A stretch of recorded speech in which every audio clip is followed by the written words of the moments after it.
2021년 6월 20일 천안광성교회 주일 예배를 드리겠습니다. 사랑과 은혜가 풍성하신 아버지 하나님, 지난 한 주 동안 우리를 세상의 공격으로부터 지켜주셔서 감사합니다. 오늘도 우리가 주님을 사랑하며 주님을 더 알고 싶어 예배를 드립니다. 주님께서 허락하신 이 귀한 시간을 헛되이 보내지 않도록 성령님께서 우리의 몸과 마음을 다스려 주옵소서. 예배를 마치고 돌아갈 때 하나님에 대해 조금이라도 더 알았기를 소망하오며 예수님의 이름으로 기원하옵나이다. 아멘. 다같이 사도신경으로 우리의 신앙을 고백하겠습니다.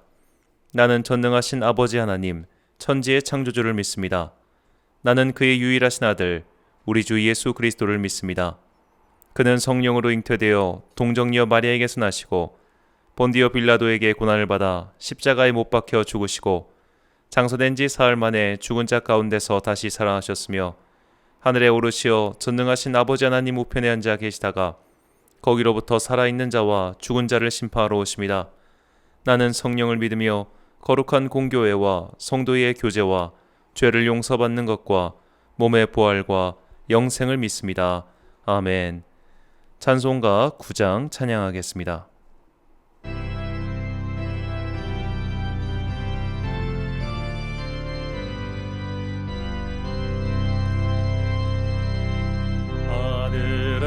가득 찬 영광의 하나님, 온 땅에 충만한 존귀하신 하나님, 생명과 빛으로 지혜와 권능으로 언제나 우리를 지키시는 하나님, 성부와 성자와 성령 삼위의 하나님, 우리 예배를 받아주시옵소서.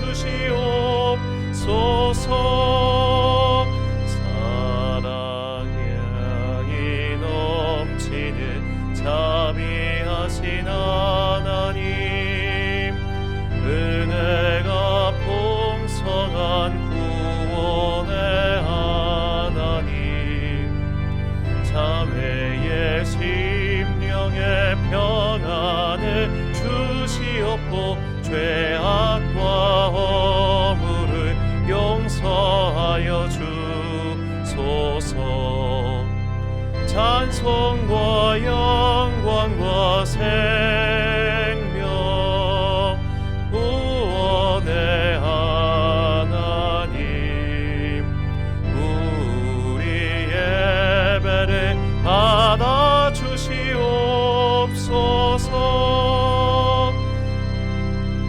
연약한 심령을 굳게 세워주시고 우둔한 마음을 지혜롭게 하시고 주의 뜻 받들어 참되게 살아가며 주 말씀 따라서 용감하게 하소서.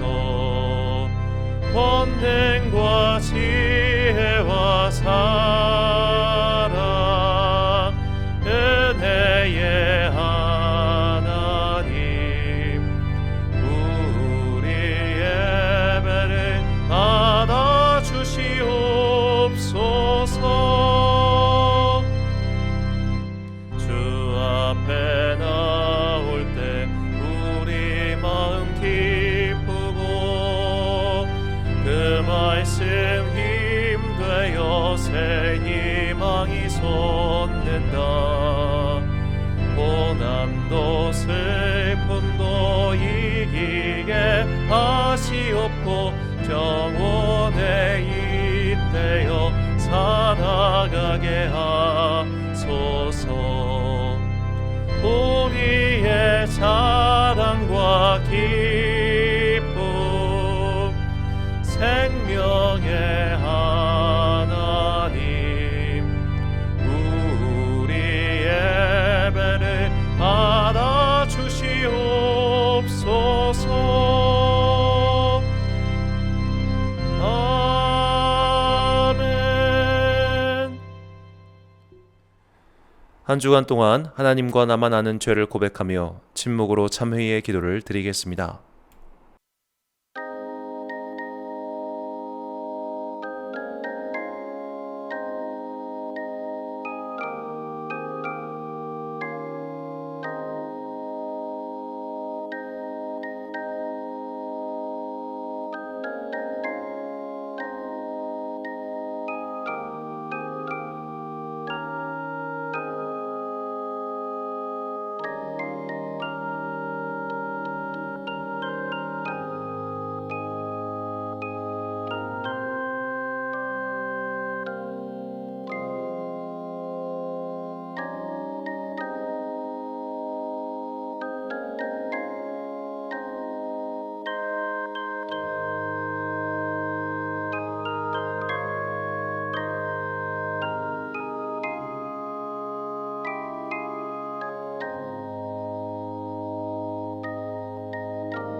다 함께 공동기도 드리겠습니다. 사랑과 은혜가 풍성하신 아버지 하나님, 인간의 탐욕은 끝이 없고 우리는 그 세상에 이미 물들어 있습니다. 편리한 포장을 위해 만들어진 화학 물질들은 위험한 인화 물질이 되어 우리의 생명을 위협하고 있습니다. 그렇게 쌓인 물건들의 불이 붙어 며칠 동안 꺼지지 않는 불길이 되어 너무나 소중한 생명을 앗아가 버리고 말았습니다. 돈을 아끼기 위해 무리한 공사를 하다가 소중한 생명들이 지금도 사라지고 있습니다. 욕심의 마음을 빼앗긴 채 살아가는 우리를 불쌍히 여겨 주옵소서. 성령님의 도움이 아니고는 이 죄를 깨달을 수 없으니 이 세상에 주님의 영이 충만히 임하시길 간절히 소망합니다. 내일은 낮의 길이가 가장 길고 밤이 가장 짧은 날인 하지입니다. 주님께서 만들어 두신 여름의 절정입니다. 이 무더위의 태양볕에서 구슬땀을 흘리며 수고하는 많은 이들이 있사오니 그들 한 사람 한 사람에게 시원한 성령님의 바람을 불어넣어 주옵소서. 인생의 고통 중에 있는 많은 이들이 주님의 영을 만나 참된 안식과 평안을 누리는 그런 아름다운 세상이 속히 오게 하옵소서. 이를 위해 우리가 부름받았음을 잊지 않고 오늘도 우리를 향한 하나님의 마음을 깨닫기를 간절히 소망합니다. 주님의 은총과 자비를 구하며 주님께서 가르쳐 주신 기도를 드리오니 하늘에 계신 우리 아버지, 아버지의 이름을 거룩하게 하시며 아버지의 나라가 오게 하시며 아버지의 뜻이 하늘에서와 같이 땅에서도 이루어지게 하소서. 오늘 우리에게 일용할 양식을 주시고 우리가 우리에게 잘못한 사람을 용서하여 준 것 같이 우리 죄를 용서하여 주시고 우리를 시험에 빠지지 않게 하시고 악에서 구하소서. 나라와 권능과 영광이 영원히 아버지의 것입니다. 아멘. 사죄의 선언입니다. 여호와는 너를 지키시는 이시라. 여호와께서 내 오른쪽에서 내 그늘이 되시나니 낮에 해가 너를 상하지 아니하며 밤에 달도 너를 해치지 아니하리로다. 아멘. 이제 여름의 절정입니다. 곧 장마가 시작되고 지나가면 무더위가 기승을 부릴 것입니다. 그러나 주님께서 그늘을 만들어 두셨고 시원한 바람을 불게 해주십니다. 주님께서는 그렇게 만물을 통해 일하시며 우리의 필요한 것들을 채워주십니다. 예배를 통해, 삶을 통해 그렇게 주님을 만나고 알아가십시오. 그 알미 우리를 세상으로부터 구별되게 하여 지켜줄 겁니다. 하나님을 아는 가장 고상한 지식이 더 충만해지시기를 축복합니다. 교독문 1번 시편 1편을 함께 교독하시겠습니다. 복 있는 사람은 악인들의 꾀를 따르지 아니하며 죄인들의 길에 서지 아니하며 오만한 자들의 자리에 앉지 아니하고 오직 여호와의 율법을 즐거워하여 그의 율법을 주야로 묵상하는도다. 그는 시냇가에 심은 나무가 철을 따라 열매를 맺으며 그 잎사귀가 마르지 아니함 같으니 그가 하는 모든 일이 다 형통하리로다. 악인들은 그렇지 아니하며 오직 바람에 나는 겨와 같도다. 그러므로 악인들은 심판을 견디지 못하며 죄인들이 의인들의 모임에 들지 못하리로다. 무릇 의인들의 길은 여호와께서 인정하시나 악인들의 길은 망하리로다. 아멘. 찬송가 39장 찬양하겠습니다.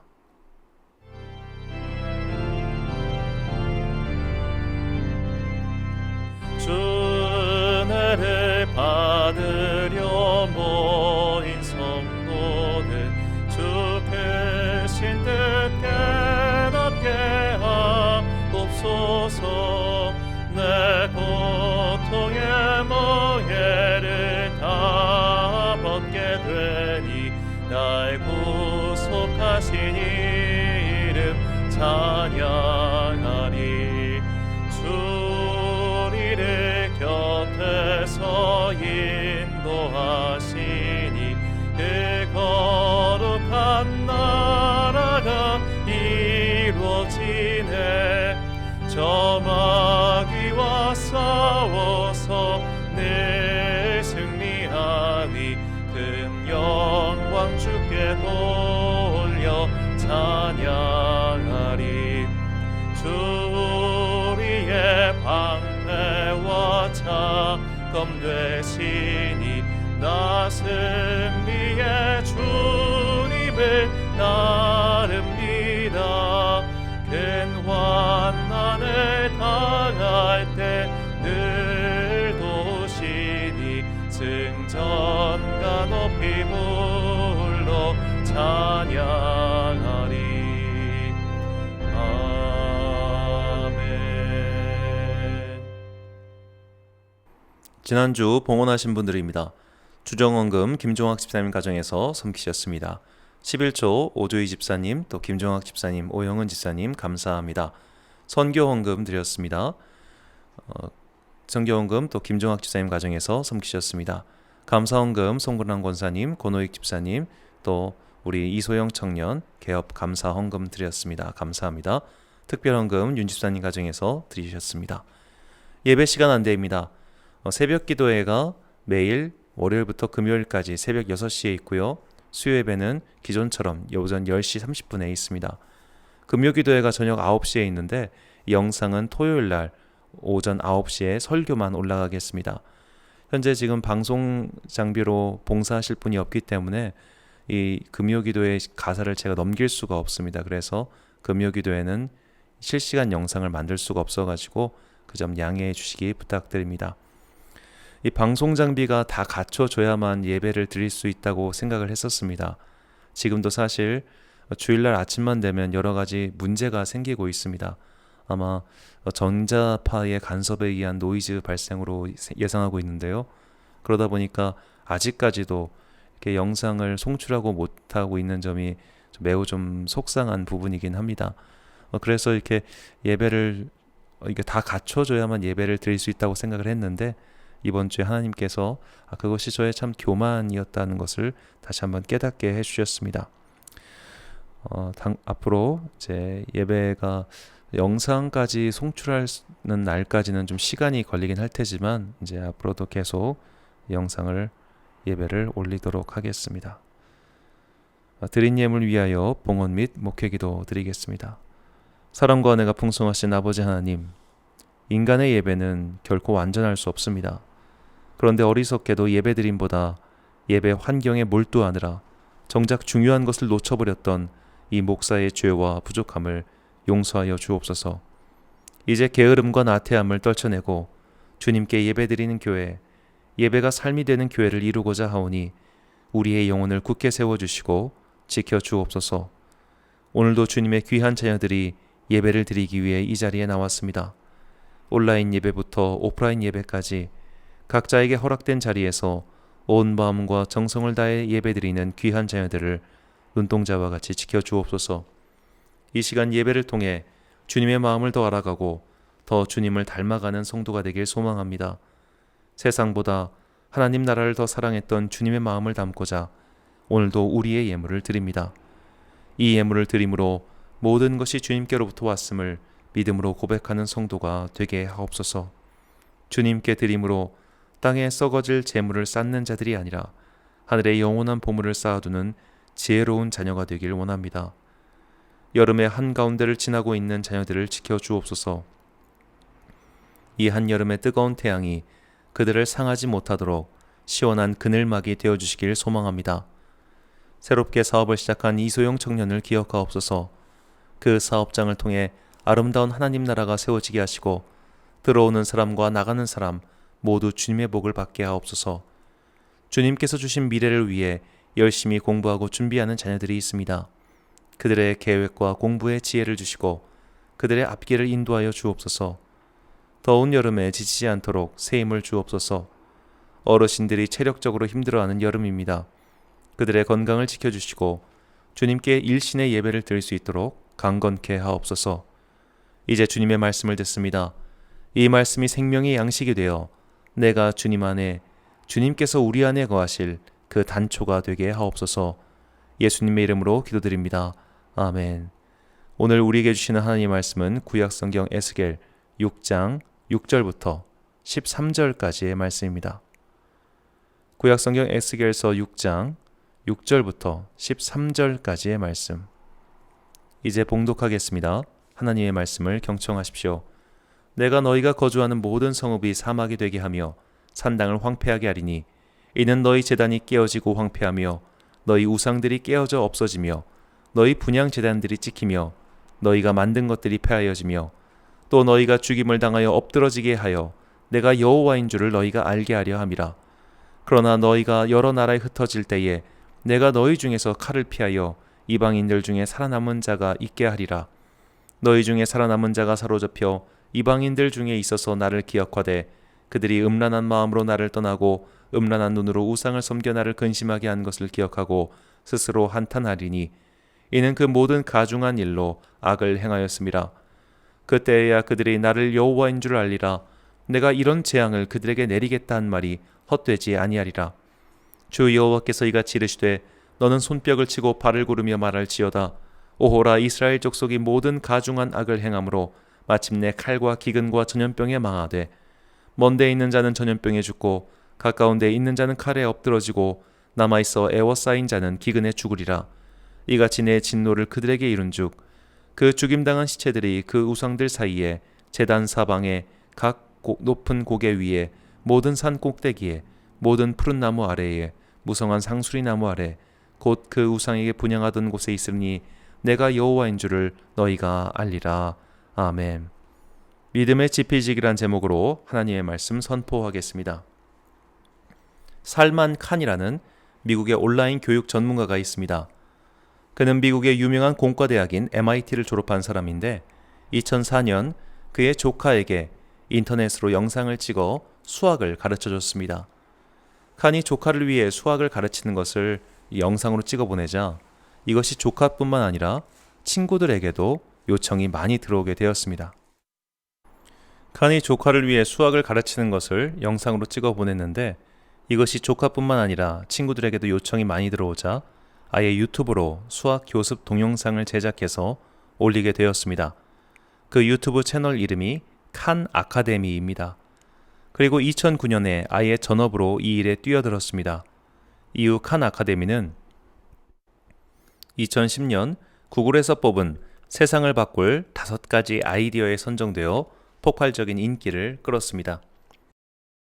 유명한 IT 기업가 빌 게이츠는 이 칸 아카데미야말로 전 세계의 교육 수준을 한층 끌어올릴 혁신적 발상이라고 칭찬했습니다. 온라인 동영상 수업은 비단 칸 아카데미의 전유물은 아니었습니다.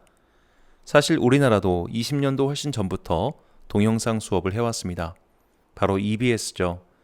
EBS의 강사들이 나와서 학년별로 문제를 해설해주고 풀어줬었습니다.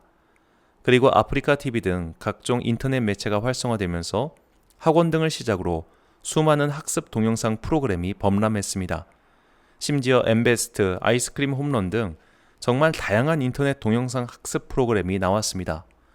자, 여기서 한 가지 질문을 던져봐야 됩니다. 10년 전 이 동영상 학습 프로그램이 정말로 학생들의 학력 격차를 해소해주고 세계를 변화시킬 것이라고 말했던 것이 지금도 유효할까요? 이렇게 학습 동영상이 엄청나게 늘어나면서 누구나 무료로 공짜로 배움을 얻을 수 있게 되었다면 모두의 학습 성취도가 월등히 증가했을까요?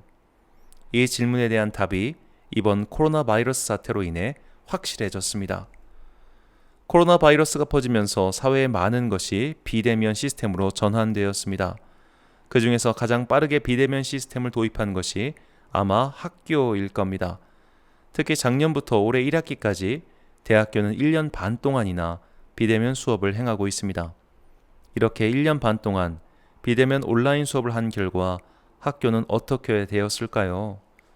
얼마 전 유은혜 교육부 부총리는 지난해부터 계속해온 비대면 원격 수업으로 인해 학생들의 학력 격차가 확대되어 올 2학기부터는 전면 등교를 목표로 하고 있다고 발표했습니다. 자, 동영상 수업은 어제 오늘 한 일이 아니었습니다. 따지고 보면 10수년 전부터 계속 해왔습니다. 이전에는 그것이 부차적인 것이었다면 이제는 그것이 주가 되었을 뿐입니다. 그렇다면 이 동영상 수업이 정말 학생들의 학습 격차를 해소해 주거나 혹은 유지라도 시켜줬을까요? 란 질문에 아니요 라는 대답이 명확히 나온 것이죠. 동영상 수업은 학습 격차를 오히려 심화시켰습니다. 왜 그럴까요? 학교 선생님들도 영상을 만드는 사람도 저 칸 아카데미를 시작한 분들도 모두 공부를 잘하는 사람들이었기 때문입니다. 공부를 잘하는 사람들은 공부를 못하는 사람이 왜 공부를 못하는지 모릅니다. 25년 전 IMF 사태가 터지고 나서 교대부터 시작해서 학교 선생님이 되기 위해선 엄청나게 공부를 잘해야 했습니다. 대학 입시 성적이 최우선이 되었죠. 물론 예전에도 당연히 선생님이 되려면 공부를 잘해야 했습니다. 하지만 과거의 선생님들은 그렇게 좋은 직업이 아니었습니다. 일단 급여가 좋지 못했거든요. 그래서 교직은 공부보다도 교사라는 직업이 좋아서 소위 사명감을 품어야 하는 직업이었습니다. 그랬다가 공무원이 각광을 받으면서 덩달아 교사가 최고의 직업 중 하나가 되었고 최고의 직업이 교사가 되다 보니 이제는 사명으로서 교사보다는 직업으로서 교사가 더 주목받게 되었습니다. 이것은 비단 우리나라만의 현상이 아니라 미국도 마찬가지입니다. 아이들을 가르치는 선생님들이 공부를 너무 잘합니다. 공부를 너무 잘하는 사람이 선생님이 되면 한 가지 문제가 발생하죠. 공부 못하는 아이를 이해하지 못합니다. 공부 못하는 아이를 이해하지 못하니 개선시켜줄 여력도 없습니다. 솔직히 학교 선생님은 가르치는 일보다 행정일이 훨씬 바쁘기 때문이죠. 그러다 보니 수업은 당연히 진도 위주, 정보 전달 위주로 흘러갈 수밖에 없습니다. 지식이나 정보 위주로 수업을 짜놓으면 당연히 동영상 수업과 현장 수업이 별 차이가 없어 보이죠. 그저 지식 전달의 시간이니까요. 그리고 공부를 잘하는 아이들, 이미 공부의 방법을 습득한 아이들은 그 지식에서 알곡들을 잘 뽑아 먹습니다. 하지만 공부를 못한 아이들은 그렇지 않습니다. 아이들이 왜 공부를 못할까요? 기초가 없어서, 집중력이 떨어져서, 그런 것들이 다 맞는 말이지만 성적이 잘 안 나오는 이유, 학습 성과가 떨어지는 이유는 크게 보면 단 한 가지 이유입니다. 내가 무엇을 모르는지 몰라서입니다. 중국의 현인 공자는 이런 말을 남겼습니다. 지지위 지지, 부지위 부지, 시지아라. 아는 것을 안다 하고 모르는 것을 모른다 하는 것, 이것이 곧 아는 것이다. 자, 이것을 달리 말하면 내가 무엇을 알고 있는지, 내가 무엇을 모르고 있는지 그것을 제대로 파악하는 것이 공부의 핵심이라는 겁니다. 왜 공부 잘하는 아이들이 오답 노트를 만들까요? 정답은 이미 알고 있으니 모르는 것을 제대로 공부하기 위해서 오답 노트를 만듭니다. 오답 노트를 만들 정도면 이미 그 유명한 자기주도 학습이 된 학생이죠. 그러나 학습 능력이 떨어질 땐 오답 노트를 만들 수가 없습니다. 전부 틀리니까요. 전부 틀렸는데 이 틀린 것들 중에 내가 어떤 순서로 무엇을 알아가야 하는지 모릅니다. 내가 무엇을 알고 있는지, 내가 무엇을 모르고 있는지 파악을 못했기 때문에 이런 아이들은 직접 지도를 해줘야 합니다. 그리고 이런 직접 지도는 비대면 수업으로는 알 수도 없고 할 수도 없습니다. 만나서 붙잡고 가르쳐야죠. 그래서 비대면 온라인 수업은 이미 자기주도 학습이 되는, 내가 무엇을 알고 있는지 무엇을 모르는지 파악된 상위권 학생들에게는 별다른 영향을 주지 못하지만 내가 무엇을 알고 무엇을 모르는지 파악조차 하지 못한 하위권 학생들은 그냥 멍 때리는 시간에 불과하다는 겁니다. 이것이 비단 학교만의 문제일까요? 분명히 신앙의 영역에서도 유사한 문제가 발생합니다. 현재 전국적으로 볼 때 예배 인원 제한은 좌석수의 20%입니다. 교회는 보통 장의자를 사용하기 때문에 장의자 한 개당 한 명꼴로 앉을 수 있을 겁니다. 거기에 예배를 진행하기 위한 인원을 제외하면 실제로 성도들이 앉을 수 있는 범위는 확실히 줄어들었습니다. 이런 기간이 1년이 넘었습니다. 온라인 비대면 예배가 성도의 신앙 수준을 떨어뜨린다는 확실한 증거는 없습니다. 왜냐하면 신앙은 모의고사와 같은 시험이 없기 때문이죠. 신앙의 정도를 측정할 수 있는 평가지가 있다면 내가 무엇을 아는지 무엇을 모르는지 분명히 알고서 부족한 것을 공부하면 될 텐데 신앙의 영역은 사실 측정이 불가능합니다. 그래서 비대면 예배가 신앙 수준에 어떤 영향을 미쳤는지 정확히 파악하기란 매우 어렵습니다. 하지만 한 가지는 분명하죠. 마치 공부회와 똑같이 이전의 신앙생활에 확실히 훈련이 되어 있는 사람에게는 이 기간이 큰 영향을 미치지 않았을 겁니다. 오히려 더 좋은 시간이었을 수도 있습니다. 교회란 곳은 그저 오롯이 신앙에만 집중할 수 있는 곳은 아니기 때문이죠. 어느 때는 솔직히 교회 안의 인간관계 때문에 주님께 집중하지 못할 때가 많습니다. 큰 교회의 경우는 다르지만 작은 교회의 경우 식당 봉사만 해도 정말 큰 힘이 듭니다. 거의 한 달에 한 번꼴로 식사 준비 당번이 돌아오곤 합니다. 주님께 예배드리고 영적 성숙을 도모해야 할 판에 다음 달 반찬은 뭘 할지 고민하는 성도들이 한두 분이 아니었을 겁니다. 구역 모임이 즐거운 분들도 있었지만 부담되는 성도들도 많았을 겁니다. 특히 모일 때마다 자기 지갑을 열어야 하는 리더들의 경우는 더 그랬을 겁니다. 신앙 외적인 것에 더 신경 쓰며 힘들어했던 성도님들에게는 비대면 예배의 시대가 휴식과 충전 그리고 영적 깊이를 더해갈 수 있는 절호의 기회였을 겁니다. 하지만 예배에 훈련이 되어 있지 않았던 성도, 아직 일상에서 그리스도인으로서 어떻게 살아야 하는지 익숙하지 않은 성도들에게는 이 시간이 후퇴의 시간이었을 겁니다. 그렇다면 어떻게 해야 이런 시대를 살아가면서 믿음의 성장을 도모할 수 있을까요? 앞서 공부에 대해 아는 것과 모르는 것을 아는 것이 중요하다 말씀드렸습니다. 공부는 알아야 할 목표가 분명합니다. 국가에서 정한 교과서의 내용이죠. 그걸 알아야 시험도 치르고 능력도 평가할 수 있습니다. 공부의 기준은 결국 교과서죠. 마찬가지로 신앙도 알아야 할 목표가 있습니다. 믿음에도 학습 목표가 있습니다. 그것은 바로 여호와 하나님이 어떤 분인지 아는 것입니다. 호세아 6장 6절과 예레미야 9장 24절의 말씀입니다.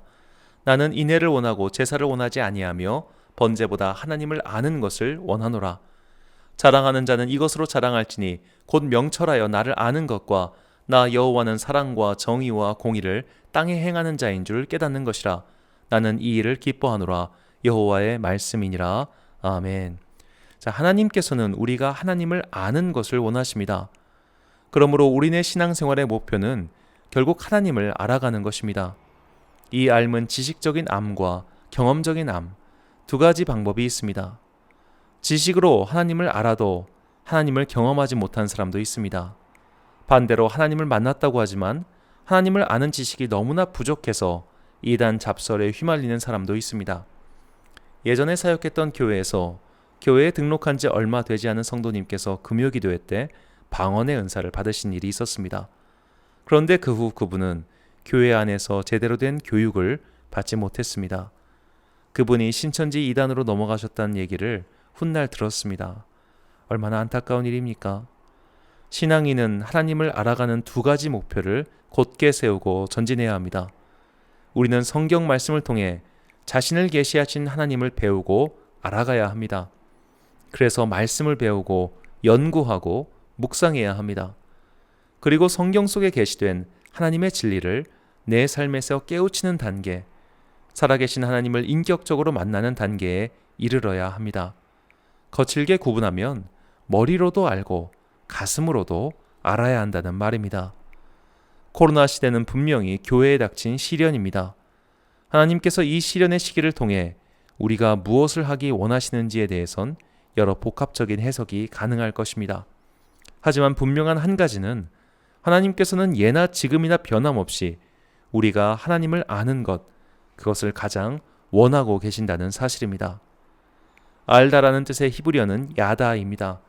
이 단어가 가장 많이 쓰인 구약 성경은 시편을 제외하면 에스겔서입니다. 야다라는 단어는 구약 성경에서 모두 941번 사용되었는데 그중 97번이나 에스겔서에서 나옵니다. 에스겔서에서 가장 많이 반복되는 구절은 내가 여호와인 줄 알리라입니다. 오늘 본문 7절 하반절, 10절 상반절, 13절 하반절을 읽겠습니다. 내가 여호와인 줄을 너희가 알게 하려 함이라. 그때야 그들이 나를 여호와인 줄 알리라. 내가 여호와인 줄 너희가 알리라. 에스겔서는 90번 이상 이런 말이 계속 나옵니다. 그리고 너희가 내가 여호와인 줄을 알게 되는 방법은 바로 심판과 환난, 인생의 어려움을 통해서라고 말씀하십니다. 에스겔서는 바벨론의 포로로 끌려간 유다 백성들에게 주신 하나님의 말씀이죠. 유다 왕국은 바벨론의 침공으로 하루아침에 망한 것이 아니었습니다. 그들은 바벨론의 반복적인 침공으로 서서히 망했습니다. 모든 백성이 한 번에 포로로 끌려간 것이 아니라 쳐들어와서 부술 때마다 중요 인물들을 끌고 갔습니다. 그렇게 끌려간 사람들 중 에스겔이 있었습니다. 에스겔은 주전 597년경 남유다의 왕 여호야긴이 바벨론에 끌려갔을 때 함께 포로가 된 것으로 보입니다. 그렇게 끌려간 지 5년이 지났을 때 하나님께서 에스겔에게 환상으로 말씀하신 것이죠. 에스겔서 1장 1절과 2절 말씀입니다. 30째 해 넷째 달 초닷새에 내가 그발강가 사로잡힌 자 중 있을 때에 하늘이 열리며 하나님의 모습이 내게 보이니 여호야긴 왕이 사로잡힌 지 5년 그달 초닷새라. 자, 에스겔서의 중요한 특징 중 하나는 날짜를 써놨다는 점입니다. 날짜를 정확히 기록해 두었기 때문에 지금 이 말을 듣는 사람들이 어떤 상황이라는 것을 가장 확실히 추측할 수 있는 성경이 에스겔서입니다. 실패를 하면 제일 먼저 자연스럽게 일어나는 행동이 반성이죠. 복귀라고 할 수도 있습니다. 왜 이렇게 되었을까? 왜 실패하게 되었을까라는 생각을 누구나 합니다. 유다 민족도 마찬가지였습니다. 처참하게 망해서 다른 나라로 끌려왔습니다. 망해도 쫄딱 망한 거죠. 그때 끌려온 사람들은 그냥 일반 백성들이 아니라 귀족들 및 상류층, 나라의 지도자들이었습니다. 그들은 자기들이 어째서 망했는지 계속 생각했을 겁니다. 그리고 아직 유다 왕국이 완전히 망하기 전이었으니 이런저런 갑론을박이 오갔을 겁니다. 아직 늦지 않았다. 지금이라도 이집트의 도움을 받아야 한다. 등등의 말들을 했을 겁니다. 그렇게 사태 파악을 제대로 못했던 그들에게 너희가 왜 망했는지 하나님께서 분명히 말씀하시는 겁니다. 너희들이 망한 이유는 나를 버리고 우상을 숭배했기 때문이다. 이렇게 완전히 망하게 함으로 나는 너희가 내가 여호와인 줄 알게 될 것이다 라고 말씀하시는 것이죠. 이 말씀을 묵상하면서 지금 전 세계 교회 공동체, 특별히 조국의 교회 공동체에게 닥친 환난을 통해 하나님을 알게 하시는 것이 하나님의 뜻임을 깨달았습니다. 교회가 망하는 것을 하나님의 패배로 생각할 수 없습니다. 유다가 망한 것은 하나님이 바벨론의 우상보다 힘이 없으셨기 때문이 아니듯 코로나로 인해 특별히 개신교회가 쇠락의 길을 걷게 되더라도 그것이 하나님의 능력 없음의 증거가 될 수 없습니다. 오히려 그것은 교회를 향한 하나님의 특별한 메시지죠. 나의 문화유산 답사기를 쓴 유홍준 전 장관은 책의 서두에 조선시대의 어느 한 시를 이렇게 번역했습니다. 사랑하면 알게 되고 알게 되면 보이나니 그 보이는 것은 이전과 다르다. 달리 말하면 아는 만큼 보인다라고 할 수 있습니다. 우리가 하나님에 대해서 알면 알수록 세상이 달라 보입니다. 창조 세계에 흩어져 있는 하나님의 진리의 파편을 발견하게 되고 하나님의 뜻을 깨닫게 되고 그렇게 알면 알수록 마침내 우리의 행실도 변하게 됩니다. 그 변화는 극적인 변화일 수도 있고 점진적 변화일 수도 있습니다. 중요한 것은 내가 하나님에 대해서 아는 만큼 우리의 신앙은 그곳까지 자라기 위해 매진할 수밖에 없어집니다. 사랑을 알면 응답하고 싶어지고 은혜를 알면 봉사하고 싶어집니다. 십자가의 은총을 깨달으면 예배하지 않고는 견딜 수가 없어집니다. 사람과 만남을 꾀하기 힘든 지금이야말로 하나님을 아는 일에 집중해야 할 때입니다. 이런 분들에게 지금 비대면 온라인 예배는 엄청난 기회입니다. 운동을 해서 근육을 만들기 위해선 세 가지가 필요하죠. 운동과 영양과 휴식입니다. 특히 운동하는 것보다 중요한 것이 영양과 휴식입니다. 아무리 운동을 열심히 해도 영양을 제대로 취하지 않으면 근육이 생성되지 않습니다. 그리고 격한 운동 뒤에 반드시 휴식을 해야 근육이 만들어집니다. 신앙도 이와 마찬가지입니다. 교회에서 열심히 봉사하시던 분들 중 소위 번아웃 증후군을 호소하는 분들을 많이 배웠습니다. 교회, 학교나 식당 봉사 등은 끝없이 자신을 투자해야 하는 시간입니다. 자신을 들이붓는 시간이죠. 그렇게 들이붓다만 보면 언젠가 반드시 지치기 마련입니다. 그때 휴식이 필요합니다. 영양이 필요합니다. 말씀을 온전히 듣고 예배에 집중하며 쉬는 시간이 필요합니다.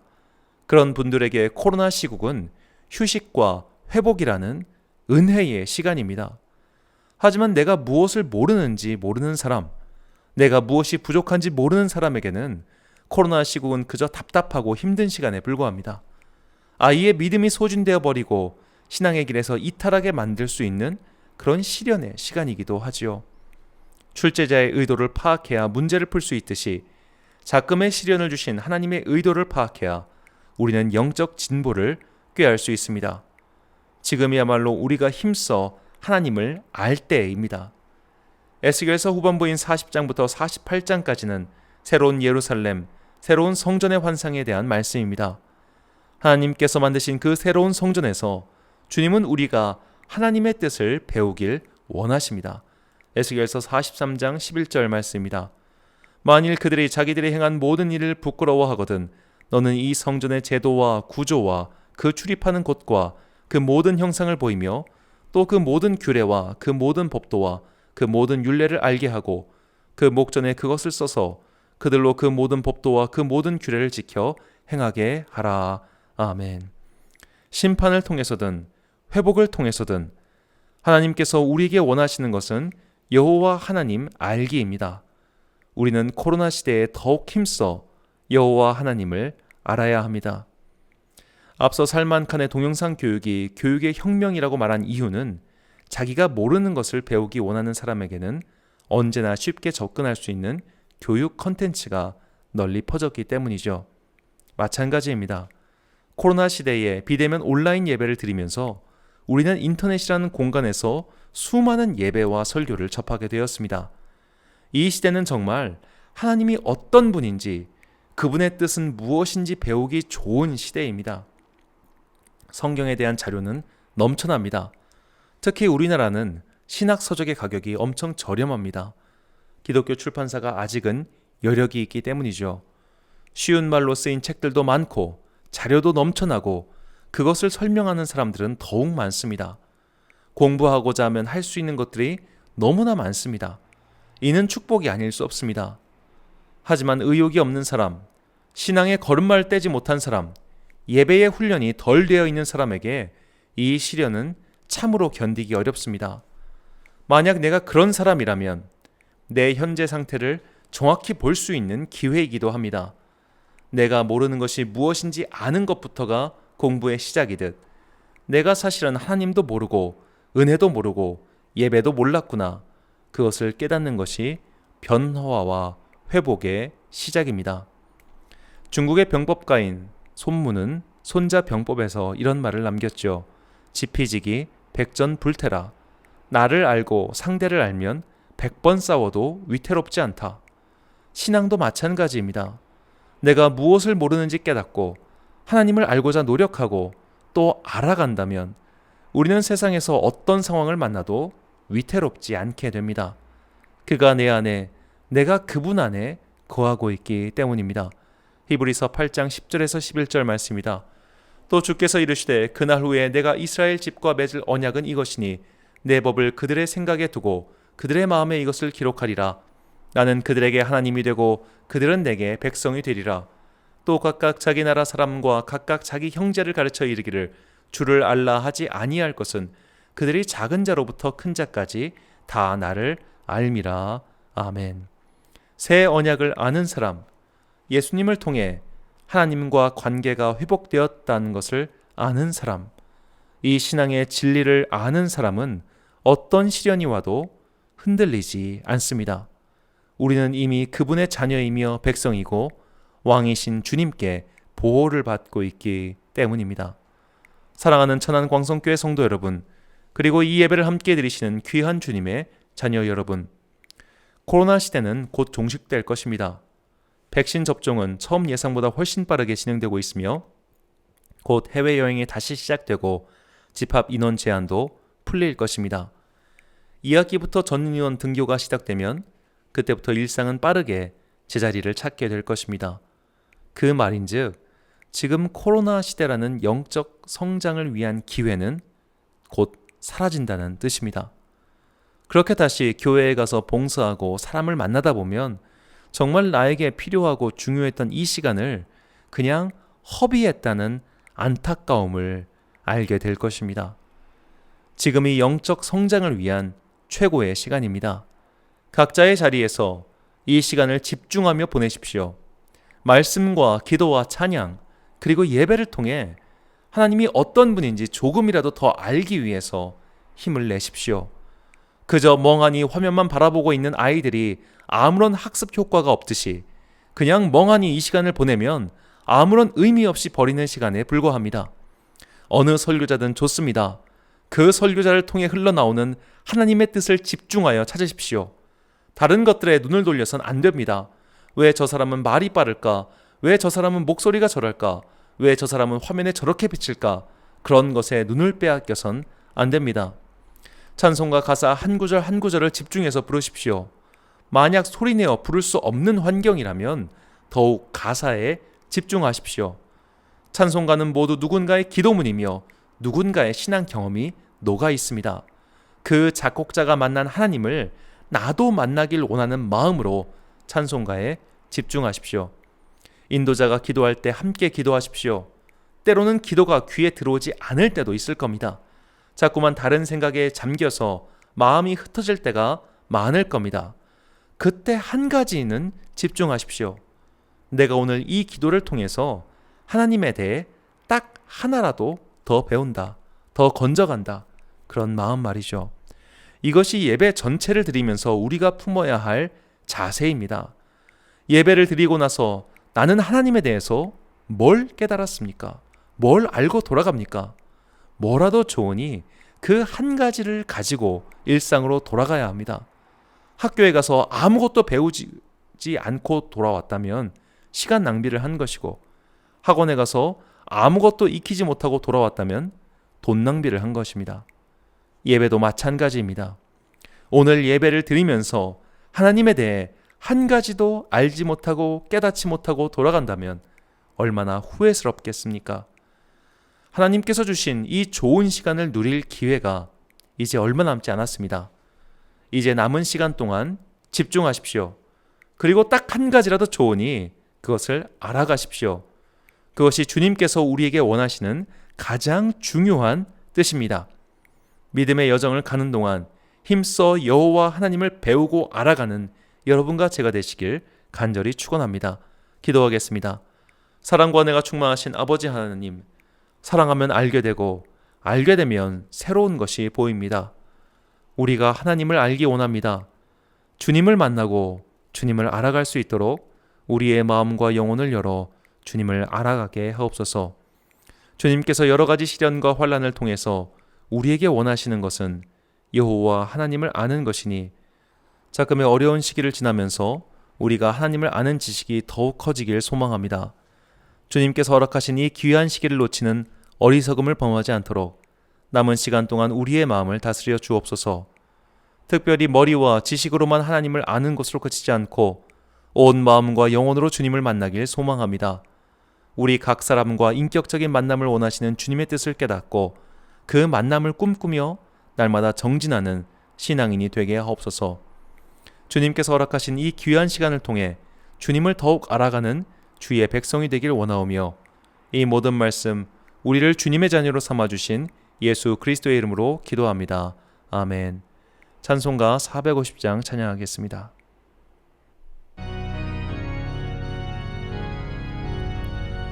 내 평생 소원 이것뿐 주의 일하다가 이 세상 이별하는 날 주 앞에 가리라. 꿈같이 헛된 세상 일 취할 건 뭐냐. 이 수고함만 하여도 헛된 것뿐일세. 불같은 시험 많으나 겁내지 맙시다. 우주의 권능 크시니 이기고 남겠네. 금보다 귀한 믿음은 참 보배 되도다. 이 진리 믿는 사람들 다 복을 받겠네. 살같이 빠른 광음을 주 위에 아끼세. 온 몸과 마음을 바치고 힘써서 일하세.